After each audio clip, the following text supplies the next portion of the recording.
यहाँ पर लोग अगर कोई पीने का पानी पीने चले जाता है तो उसको मारते और पीटते हैं। गाजियाबाद में मोदी का एक जलसा हुआ था और मोदी ने अपने जलसे में बड़े बुलंद दावे किए थे और कहा था कि कैसे मैं खामोश बैठ जाऊंगा जब पाकिस्तान पुलवामा में हमला करता है। मोदी ने उस वक्त हमारी फौज को इस्तेमाल किया। हम देश के प्रधानमंत्री से पूछना चाहते हैं कि उत्तराखंड में चीन हमारी भारत की जमीन में आकर हमारे इलाके के वो तमाम चीजों को तोड़ कर चला जाता है, आप खामोश क्यों है? हम देश के प्रधानमंत्री से पूछना चाहते हैं कि लद्दाख में, गंगटॉक में, जबसांग में चीन की फौज हमारी जमीन पर कब्जा कर बैठी है, देश का प्रधानमंत्री खामोश क्यों है? जब आप मुत्तहिदा अपनों का इस्तेमाल करते आ रहे मगर बीजेपी जीतती जा रही है। आपने मुत्तहिदा अपनों का इस्तेमाल किया मगर आपके तालीम के मसाइल हल नहीं हुए, रोड नहीं बनती, यहाँ पर इंडस्ट्रियल एरिया का गंदा पानी खेतों में चला जाता है, लोग परेशान होते हैं। हमारी लड़ाई इंसाफ की लड़ाई है, हम हिस्सा चाहते हैं, हिस्सेदारी की हमारी लड़ाई है, हमको हमारा हिस्सा मिलना चाहिए।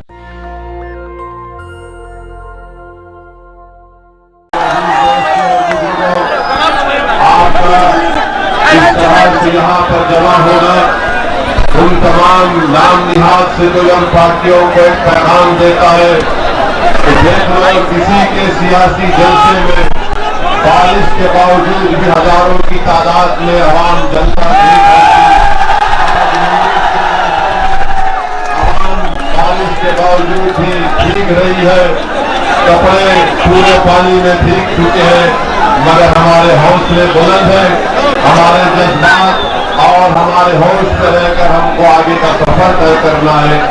मैं आपसे गुजारिश करने आया हूँ कि आने वाले चंद महीनों में जो उत्तर प्रदेश में विधानसभा के इलेक्शन होने जा रहे, मेरी आपसे गुजारिश है कि आप मुत्तहिदा तौर पर यहाँ से मजलिस इत्तेहाद उम्मीदवार को कामयाब और कामयाब करेंगे। ये एक तारीखी विधानसभा की सीट है, यहाँ पर बहुत से मसले और मसाइल हैं। मैं आपको वादा करता हूँ कि ये जो कचरे का डंपिंग यार्ड का मसला जो बड़ी तेजी से आवाम के लिए मुश्किलात का बाइस बन रहा है, जो गांव के लोग उस डंपिंग यार्ड के खिलाफ एहतजाज कर रहे, मजलिस इत्तेहादुल मुस्लिमीन उनके साथ खड़ी है। हम भी नहीं चाहते कि डंपिंग यार्ड यहाँ पर गाजियाबाद के म्युनिसिपल कॉर्पोरेशन में गांव में खोला जाए। दूसरी बात, जो आपके पास रोड नहीं है, बड़ी मुश्किल यहाँ पर होती है। मैं आपसे वादा करता हूँ कि इंशाअल्लाह ताला मजलिस का जब विधायक विधानसभा में जाएगा तो इस विधानसभा के बहुत से मसाइल जो हल तलब है, मजलिस उन तमाम मसाइल को हल करेगी। मेरे अजीज दोस्तों और बुजुर्गों, यहीं पर आप जानते हैं कि बहुत से मसाइल और प्रॉब्लम्स यहाँ पर ये आपके पास हैं। मैं सिर्फ सरसरी तौर पर इसका जिक्र करके यहाँ से अपनी जगह को ले लूंगा। मैं आपको सिर्फ ये बताना चाहता हूँ मेरे अजीज दोस्तों और बुजुर्गों कि मजलिस के पास एक प्रोग्राम है, मजलिस के पास एक पॉलिसी है और जो यहाँ से मजलिस का उम्मीदवार खड़ा रहेगा, मैं आपसे वादा करता हूँ इंशाअल्लाह ताला ये एक तारीखी मुकाम है और इस तारीखी मुकाम की तारीख की है जो आप मुझसे बेहतर जानते हैं। मेरे अजीज दोस्तों और बुजुर्गों, मैं आज के जलसे से ये बात भी कहना जरूरी समझता हूँ, हमारे हिंदू भाइयों को, हमारे दलित भाइयों को, हमारे बैकवर्ड क्लास के भाइयों को, अगर आप कभी हमारी मस्जिद में आएंगे या फिर हमारे मदरसे में आएंगे तो ना सिर्फ हम आपको पानी और चाय पिलाएंगे बल्कि हम आपको हमारे मदरसे, हमारी मस्जिदें दहशत गर्दी को फरोग नहीं देती। हमारी मस्जिद और हमारे मदरसे हिंदू मुस्लिम इत्तेहाद और मोहब्बत की बातें करती हैं, नफरत की बातें नहीं करती है। पूरे देश में अगर किसी भी मदरसे में आप जाना चाहते हैं, किसी मस्जिद में जाकर किसी इमाम से पूछ सकते हैं, तो इंशाअल्लाह ताला आपसे कोई बदतमीजी नहीं की जाएगी। ये जो पवित्र जगहें हैं, यहाँ पर लोग अगर कोई पीने का पानी पीने चले जाता है तो उसको मारते और पीटते हैं। हमारे मदरसों में आइए, हमारी मस्जिदों में आइए, न सिर्फ पानी पीजिए बल्कि बैठकर सवालात करिए, पूछिए हमसे कि ये वही जगहें थी जहां पर सन 57 में आप और हमने मिलकर अंग्रेजों के खिलाफ जंग लड़ी थी। मेरे अजीज दोस्तों और बुजुर्गों, मैं आपको ये भी बताना चाहूंगा कि तारीख में आया है कि वो जगह है रास्ता जहां पर सन 57 में चौधरी नरेंद्र सिंह त्यागी और बशारत अली खान ने अंग्रेजों के खिलाफ एक बहुत बड़ी लड़ाई लड़ी थी और अपनी जान को कुर्बान भी कर दिया। ये जो मंसूरी कैनाल के पास जो अंग्रेजों का बना हुआ गोदी है, वो उस बात की अलामत है कि जहां पर मुसलमानों ने अंग्रेजों के खिलाफ अपनी आवाज को बुलंद किया था।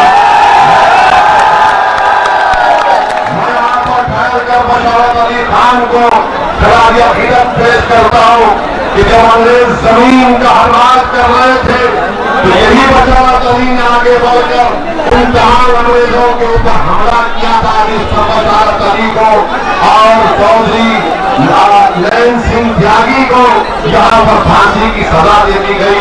मेरे अजीज दोस्तों और बुजुर्गों, सन 57 में मीरठ के पास एक मुट्ठी भर भारत के सिपाहियों ने नदी हिंद के किनारे अंग्रेजों से मुकाबला किया और आज भी वहां पर अंग्रेजों का कब्रिस्तान उन फौजियों का जो इस बात की गवाही देती है कि हम यहाँ पर हमने हिंदू और मुसलमानों ने मिलकर अंग्रेजों के खिलाफ आवाज उठाई थी। मेरे अजीज दोस्तों, मैं आपको याद दिलाना चाहता हूँ कि मार्च 2019 में गाजियाबाद कोर्ट में मोदी का एक जलसा हुआ था और मोदी ने अपने जलसे में बड़े बुलंद भांग दावे किए थे और कहा था कि कैसे मैं खामोश बैठ जाऊंगा जब पाकिस्तान पुलवामा में हमला करता है। मोदी ने उस वक्त हमारी फौज को इस्तेमाल किया और पार्लियामेंट इलेक्शन में वोटों को बटोरने का काम किया। मैं आज उसी गाजियाबाद से नरेंद्र मोदी से सवाल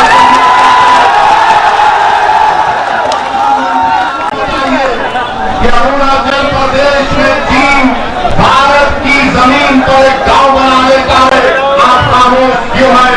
हम देश के प्रधानमंत्री से पूछना चाहते हैं कि उत्तराखंड में चीन हमारी भारत की जमीन में आकर हमारे इलाके के वो तमाम चीजों को तोड़ कर चला जाता है, आप खामोश क्यों है? हम देश के प्रधानमंत्री से पूछना चाहते हैं कि लद्दाख में, गंगटोक में, जबसांग में चीन की फौज हमारी जमीन पर कब्जा कर बैठी है, देश का प्रधानमंत्री खामोश क्यों है? प्रधानमंत्री देश ये जानना चाहता है जिस तरह आपने पाकिस्तान में घुसकर हमला किया, आज आप चीन पर भी हमला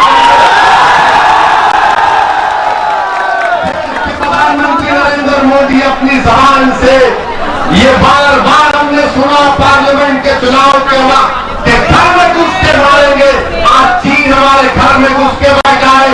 प्रधानमंत्री चीन को भी निकाल कर फेंकिए, ये देश आपसे मुतालिबा करता है, मगर देश के प्रधानमंत्री चीन का नाम लेने से डरते हैं।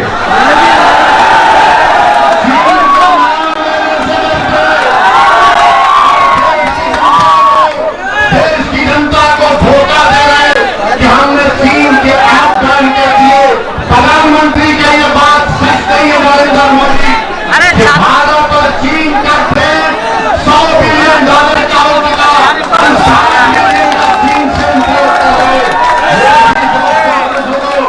ये तालियां मारने के लिए नहीं कह रहा हूं, आपको पैगाम दे रहा हूं कि चीन से हम 60-70 बिलियन का इम्पोर्ट कर रहे हैं। कौन सा चीन से नरेंद्र मोदी और बीजेपी मुकाबला कर रही है? मेरे अजीज दोस्तों और बुजुर्गों, तीसरी बात यह है कि यहाँ पर हज हाउस है, आला हजरत के नाम से आज वो हज हाउस को ताला डाल दिया गया। एनजीटी का ऑर्डर आया, क्यों नहीं योगी आदित्यनाथ की सरकार उस एनजीटी के ऑर्डर के खिलाफ जाती है? क्या नदी के किनारे और गंदगी नहीं हो रही है? क्या नहीं निकलता? मगर हज हाउस नहीं होने की बिना पर गाजियाबाद और मीरठ की जनता को बड़ी मुश्किल उठाकर यहां से दिल्ली एयरपोर्ट जाना पड़ता है। मेरे अजीज दोस्तों और बुजुर्गों, तीसरी बात जो मैं आप तक पहुंचाना जरूरी समझता हूं कि आप सुनने तैयार हैं? अभी तैयार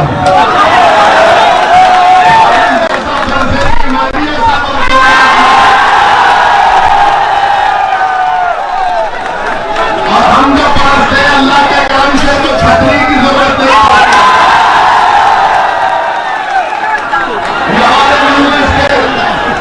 हमारे मजलिस के मुखालिफिन और खास तौर से यहाँ के विधायक का नाम असलम चौधरी ने बड़ी बड़ी बातें की मजलिस इत्तेहाद मुस्लिमीन के बारे में। असलम चौधरी तो किसी एक मर्द मुजाहिद से वास्ता नहीं था।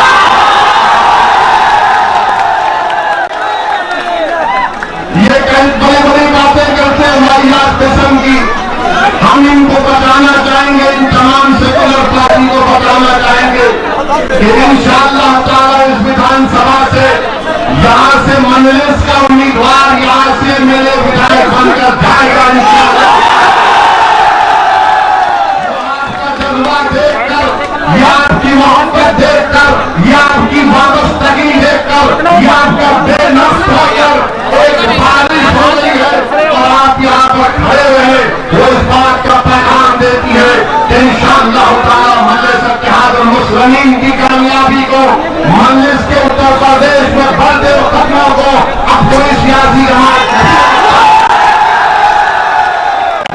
दोस्तों और बुजुर्गों, गाजियाबाद जिले में 5 विधानसभा है, 5 विधानसभा है।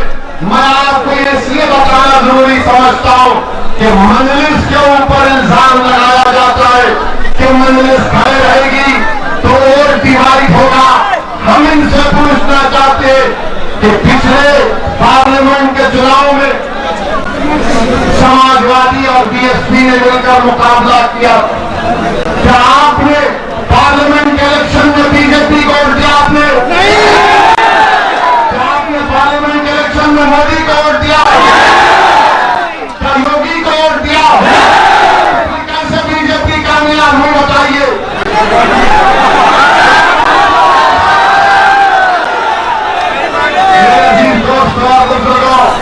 मैं आपको बताने आ रहा हूं कि इस विधानसभा के चुनाव में अगर उत्तर प्रदेश का मुसलमान मुत्तहदा तौर पर अपने वोट का इस्तेमाल करेगा तो यकीनन इंशाअल्लाह ताला उत्तर प्रदेश के मुसलमानों की ताकत इन तमाम पार्टियों को नजर आ जाएगी।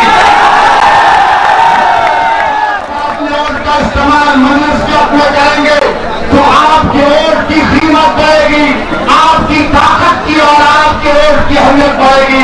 इसीलिए मैं आपसे गुजारिश करने आया हूं कि आप मुत्तहदा तौर पर आने वाले विधानसभा में मजलिस के अपने वोट का इस्तेमाल करिए। सुनिए मेरी इस बात को, गाजियाबाद विधानसभा में कांग्रेस और सपा ने मिलकर इलेक्शन लड़ा था, बहुत है पिछले बार। अब आप सुनिए हकीकत क्या है। कांग्रेस और सपा के लोगों को कालिया भट्टा, गुलजार कॉलोनी, हिंदुल विहार, इस्लाम नगर से 19,000 वोट मिले और बीजेपी को सिर्फ 1200। मगर बीजेपी जीत गई। अब आप बताइए, बीजेपी को 25,000 वोट विजयनगर से, मिर्जापुर से। अब ये आप जानते हैं कि विजयनगर, गुलजार नगर के हालात क्या है।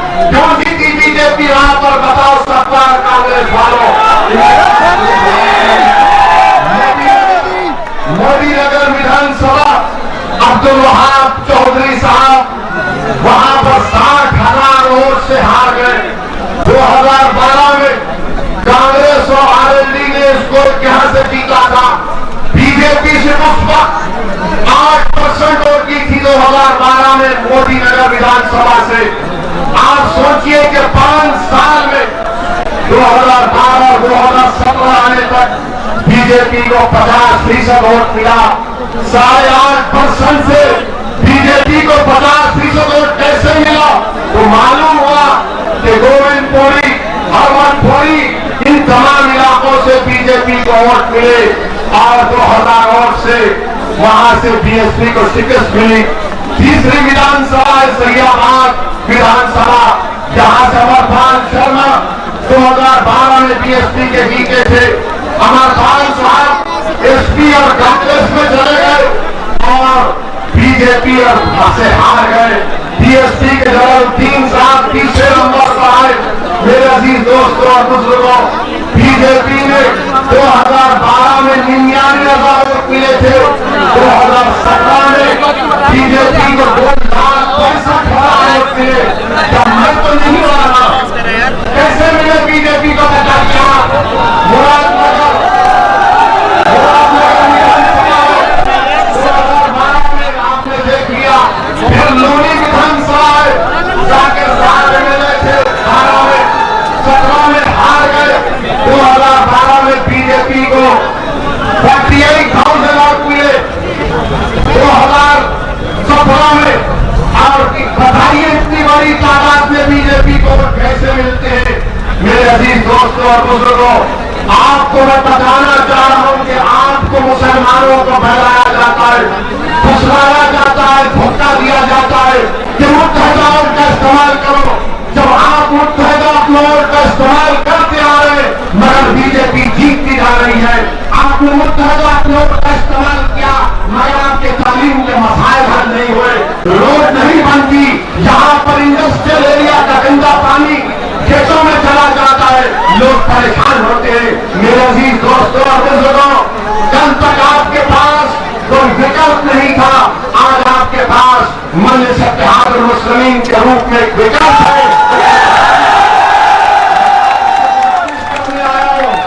मैं आपसे गुजारिश करने आया हूं कि मुत्तहदा अपने वोट का इस्तेमाल करिए। डरने और घबराने की जरूरत नहीं है। अब के बाद हम जरूर कामयाब होंगे, जीतेंगे, विधानसभा में जाएंगे। मेरे अजीज दोस्तों और बुजुर्गों, आज हमने अखबार में पढ़ा, मीडिया ने बताया कि देश के प्रधानमंत्री अब उत्तर प्रदेश में आज कुछ 6 या 7 मेडिकल कॉलेज का इफ्तिताह कर रहे हैं। मोदी जी 5 साल खामोश बैठे और गाजियाबाद की एक महिला का भी जिक्र नरेंद्र मोदी ने किया था अपनी मन की बात में। क्या कहा था नरेंद्र मोदी ने कि मुझे वो मां के ऊपर बड़ा पता है जिसने कोविड हुआ तो अपने आपस को अलग रखी अपने बच्चों को बचाने के लिए।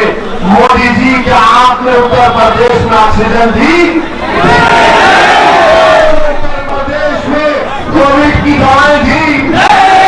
आपने पहली वेव के बाद दूसरी वेव आके आपने क्या वैक्सीनेशन का इंतजाम किया? नहीं किया। और आज नरेंद्र मोदी जाकर 6 मेडिकल कॉलेज का संगे बुनियाद रख रहे। हम नरेंद्र मोदी जी से पूछ रहे कि 5 साल से ये बाबा की सरकार, 5 साल से बाबा की सरकार है। तो आपको नहीं मालूम देश के प्रधानमंत्री के कम्युनिटी उत्तर प्रदेश में public primary health care centre में 4,500 डॉक्टर की सैंक्शन स्ट्रेंथ है। बाबा ये तो बताओ कि कितने डॉक्टर काम कर रहे हैं? सिर्फ 1344 काम कर रहे हैं। 2,297 डॉक्टर नहीं है तो बाबा क्या कर रहे हैं? मोदी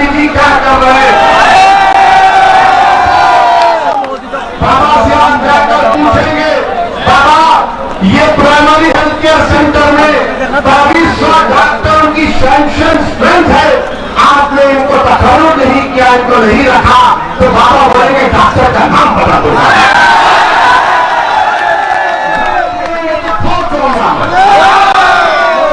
आप अंदाजा लगाइए कि उत्तर प्रदेश में सिर्फ 6% ऐसे घर हैं जो किसी हेल्थ इंश्योरेंस हेल्थ स्कीम से कवर है।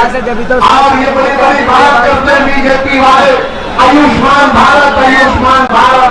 मेरे अजीज दोस्तों और बुजुर्गों, जून 2021 का आपको आंकड़ा दे रहा हूं, जून 2021 के फिगर बता रहा हूं। उत्तर प्रदेश में आयुष्मान भारत में सिर्फ 975 लोगों को ट्रीटमेंट मिला जून 2021 तक, और सिर्फ 1500 लोगों को स्कीम में टेस्ट किया गया जून 2021 तक। आप बताइए बीजेपी कितना लंबा झूठ बोलती है। नरेंद्र मोदी हो या योगी हो बोलेंगे कि लॉ एंड ऑर्डर पर कोई कॉम्प्रोमाइज नहीं होगा। मेरे अजीज दोस्तों और बुजुर्गों, ये आपने देखा लखीमपुर खीरी में क्या हुआ। लखीमपुर खीरी में गाड़ी से किसानों का भोजन दिया गया। देश के प्रधानमंत्री अपनी जबान से एक लफ्ज एक शब्द नहीं बोलते, उत्तर प्रदेश के मुख्यमंत्री कुछ नहीं बोलते।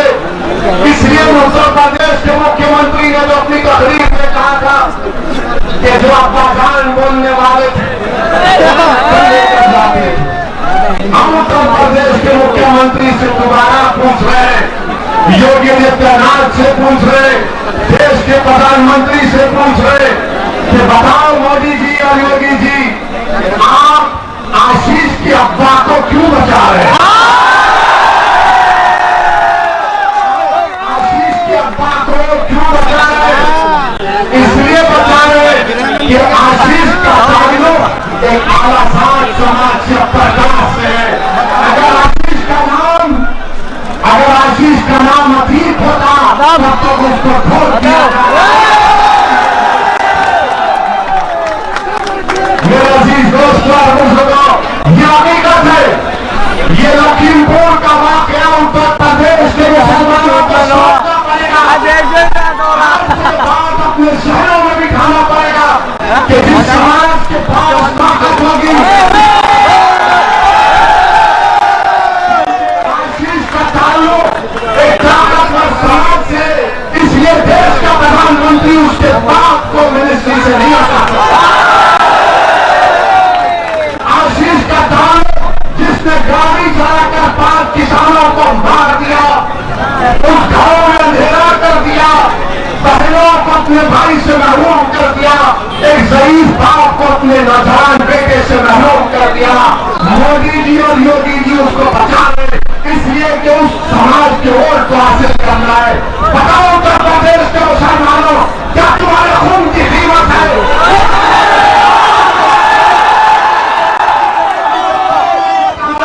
जितने एनकाउंटर योगी सरकार में हुए, मैं फिर से कह रहा हूं, 37% मुसलमानों को गोली मार दी गई, जेल में गोली मार दी गई, घरों को तोड़ दिया गया। मगर अब तक आशीष जिसकी गाड़ी से 5 लोग मर गए, ना उसके घर पर बुलडोजर गया, ना उस पर कुछ हुआ, वो जेल में आराम से बैठा है, नाश्ता करते हुए जेल में आराम से सो रहा है। मेरे अजीज दोस्तों और बुजुर्गों, मेरी आपसे गुजारिश है कि आप मुत्तहदा तौर पर अपने वोट का इस्तेमाल करिए। झगड़े कराने की जरूरत नहीं है। मैं भी आपके सामने खड़ा हूं, मैं भीगने के लिए तैयार हूं, तो आपके लिए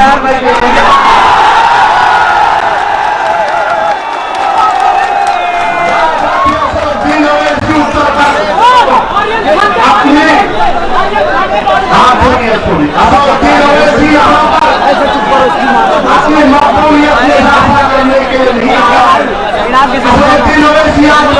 बनाने के लिए आ रहा है।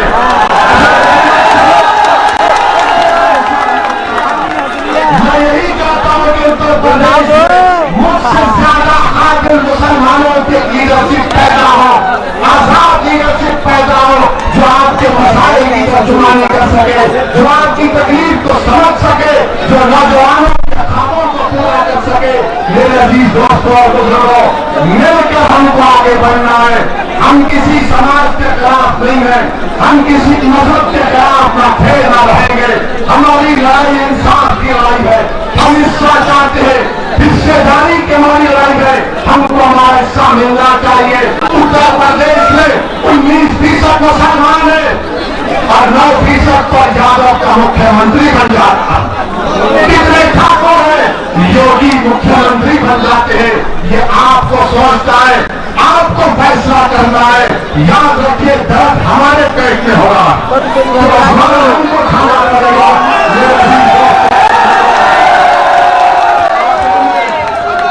मुझे यहाँ पर कहा गया कि किसी का नाम लेकर क्या आपने सुनो, तो एक फिल्म स्टार के बेटे की बात कर रहे हो। सुनो मेरी बात को, उत्तर प्रदेश की जेलों में 27% मुसलमान जेल में नहीं है। कौन करेगा फिर?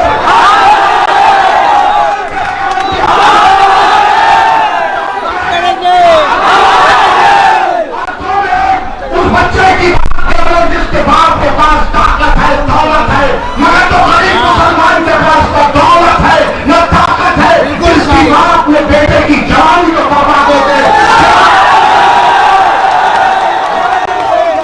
भाई के बारे में बोलूंगा, मैं अपने बेटे के बारे में बोलूंगा, उसके बारे में बोलूंगा जिसको बेजुबान कर दिया गया। उसके बारे में सोचो मेरा अजीज दोस्त और बुजुर्गों, 27% अंडरग्राउंड प्रिजनर्स उत्तर प्रदेश की जेलों में मुसलमान है।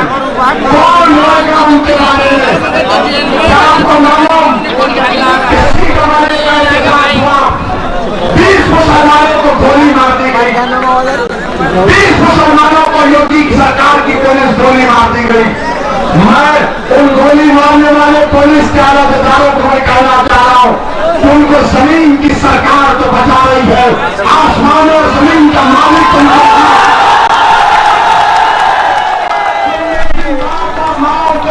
अपनी आवाज से महरूम किया। इंशाअल्लाह अल्लाह उनसे इंसाफ करेगा। और मेरे अजीज दोस्तों और बुजुर्गों, सर सैयद की यौम पैदाइश है। जिसने अलीगढ़ मुस्लिम यूनिवर्सिटी की बुनियाद रखी, उसका खैर कायम किया।